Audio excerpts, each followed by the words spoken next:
Hey guys, welcome to अभी techno. आज की इस वीडियो में हम बात करने वाले हैं कि ब्लड जो आपका खून है वो कैसे बनता है। तो देखिए, उस प्रक्रिया को कहते हैं हेमेटोपोएसिस। ये ग्रीक वर्ड है। ग्रीक में भी इसका मीनिंग यही होता है ब्लड टू मेक, यानी कि खून बनाना। अमेरिकन लैंग्वेज में इसे कभी कभी कहते हैं हेमेयोपोएसिस, टी साइलेंट कर देते हैं।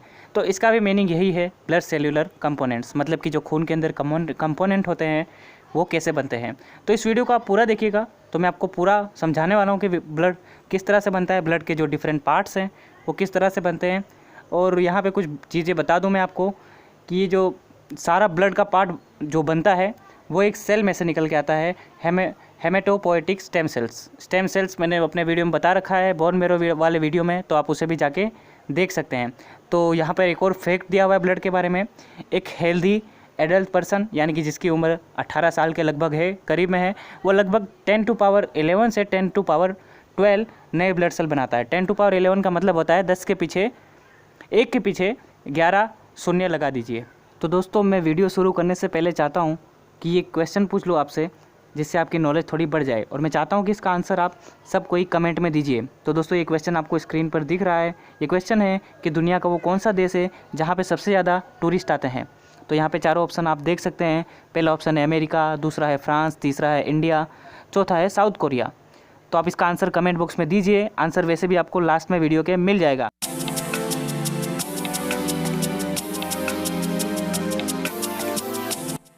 तो दोस्तों, ब्लड का फॉर्मेशन यानी कि वो कैसे बनता है, उसे समझने से पहले आपको जानना होगा कि ब्लड का कंपोजिशन क्या है, मतलब ब्लड के अंदर क्या क्या चीज़ होती है।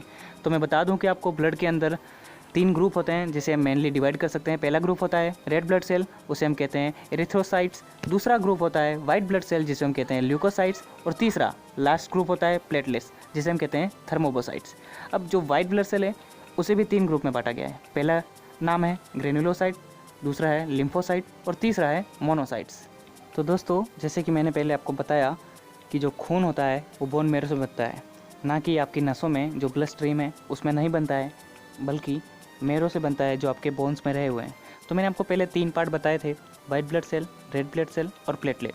तो उसमें जो प्लेटलेट है और रेड ब्लड सेल है वो पूरा का पूरा बोन मैरो से बनता है, और वाइट ब्लड सेल का 60 से लेके 70% पार्ट बोन मैरो से बनता है। और उसका जो पार्ट है जिसे हम कहते हैं ग्रेनुलोसाइट्स, मैंने आपको पहले बताया कि वाइट ब्लड सेल है उसमें 3 पार्ट्स है। ग्रेनुलोसाइट्स उसका 60 टू 70% पार्ट कंसिस्ट करता है, मतलब कि जो 70 से 60% पार्ट है वो बोन मैरो से बन गया।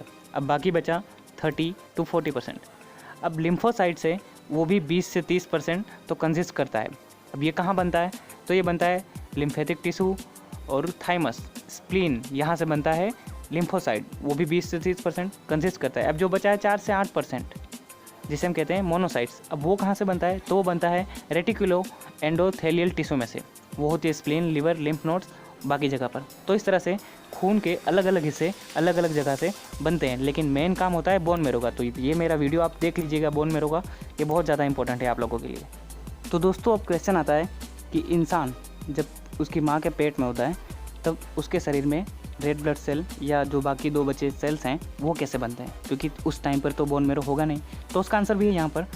तो सबसे पहले जो इंसान का ब्लड सेल बनाता है वो फर्स्ट साइट होती है योक साक, वो आप इस इमेज में देख सकते हैं, और ज़्यादा जानकारी के लिए गूगल कर सकते हैं। उसके बाद धीरे धीरे हमारे शरीर में जो लिवर होता है वो डेवलप होता है और उसमें से रेड ब्लड सेल बनने लगती है।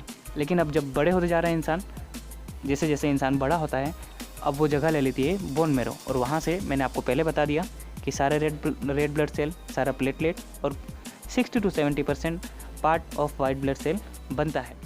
लेकिन इंसान जब एडल्ट हो जाता है तब बोन मैरो सिर्फ रेड ब्लड सेल और प्लेटलेट ही बना पाती है, क्योंकि ये भी बहुत कॉम्प्लेक्स, ग्रेजुअल और सक्सेसिव ट्रांसफॉर्मेशन होता है प्रिमिटिव स्टेम सेल द्वारा। स्टेम सेल भी बोन मैरो में से ही बनती है, जो कोई भी ब्लड सेल बना सकती है। दोस्तों, एक एडल्ट की बॉडी में लगभग आधा लीटर ब्लड बोन मैरो द्वारा हर हफ्ते बनता है। और ये भी बता दूं कि जो रेड ब्लड सेल है हमारे टोटल शरीर में, उसका 1% रोज़ बनता ही है। मतलब कितना ज़्यादा प्रोडक्शन हो रहा है वो आप जान रहे हैं। और प्रोडक्शन हो तो रहा है, लेकिन ज़्यादा ना हो जाए, इसलिए जो बूढ़ी हो रही हैं रेड ब्लड सेल, बूढ़ा नहीं बोलना चाहिए लेकिन एजिंग बोलना चाहिए, जिनकी उम्र ज़्यादा हो रही है उन्हें निकाल भी दिया जाता है। तो ये भी बहुत प्रिसाइजली काम होता है हमारे शरीर के द्वारा। और मैं आपको एक डेटा दे देता हूँ जो एवरेज डेटा है, एकदम परफेक्ट तो डेटा कभी भी नहीं होता है, लेकिन एक एवरेज डेटा के हिसाब से 200 बिलियन रेड ब्लड सेल हर रोज़ बनती है, 10 बिलियन वाइट सेल्स हर रोज़ बनती है और 400 बिलियन प्लेटलेट हर रोज़ बनती है। तो आप देख रहे हैं कितना ज़्यादा प्रोडक्शन होता है। तो इसी के हिसाब से निकाल भी दिया जाता है रेड ब्लड सेल को। अब दोस्तों मैं अपना आंसर देता हूँ, जो मैंने पहले आपसे पूछा था कि कौन सी कंट्री में सबसे ज़्यादा टूरिस्ट आते हैं। तो दोस्तों इसका आंसर है फ्रांस, क्योंकि यहाँ एफिल टावर है। एक ही ये रीज़न नहीं है, क्योंकि फ्रांस बहुत ब्यूटीफुल है। तो दोस्तों ये था मेरा आज का वीडियो। अगर आपको पसंद आया तो लाइक कीजिए, अपने दोस्तों के साथ शेयर कीजिए इस वीडियो को, और जो इसके बाद जो वीडियो दिखाने वाला हूँ वो भी आप देख लीजिएगा, क्योंकि एंड स्क्रीन पे आ जाएगा। तो दोस्तों थैंक्स फॉर वॉचिंग।